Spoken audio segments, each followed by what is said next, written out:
السلام علیکم ورحمۃ اللہ وبرکاتہ۔ لرننگ قرآن چینل میں خوش آمدید۔ امید ہے آپ خیریت سے ہوں گے۔ معزز ناظرین، آج ہم تجوید القرآن کا چھٹا سبق لیں گے، جس میں ہم مخرج نمبر 5 یعنی قاف کے بارے میں پڑھیں گے۔ موٹا قاف، مخرج نمبر 5 قاف کا ہے۔ قاف کیسے ادا ہوتا ہے؟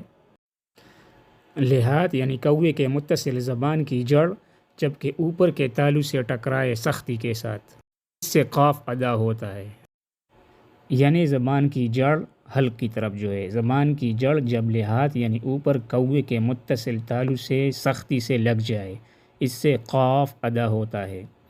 قاف موٹے حروف میں سے ہے، استعلاء میں سے ہے۔ قاف پر ادا ہو یعنی موٹا ادا ہو اور ہونٹ گول نہ ہو۔ قاف کی ادائیگی کے دوران خیال کرے کہ ہونٹ گول نہ ہو۔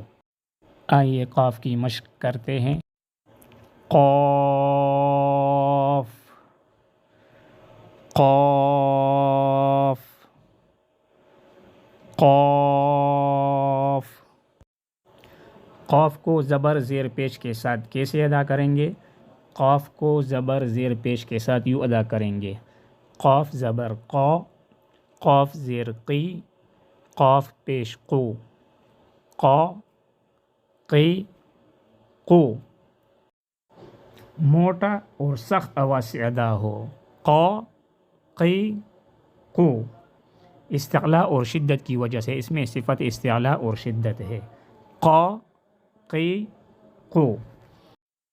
قاف کو جزم کے ساتھ کیسے پڑھیں گے؟ قاف کو جزم کے ساتھ یوں ادا کریں گے: حمزہ قاف زبر اق، حمزہ قاف زیر اق، حمزہ قاف پیش اق، اق اق اق۔ آواز مخرج میں ہل جائے کیونکہ اس میں قلقلہ ہے۔ اق اق اق۔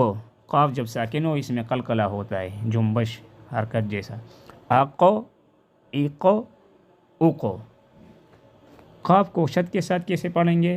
قاف کو شد کے ساتھ یوں ادا کریں گے: حمزہ قاف زبر اق، قاف زبر قا، اق قا، حمزہ قاف زبر اق، قاف زیر قی، اق قی، حمزہ قاف زبر اق، قاف پیش قو، اق قو۔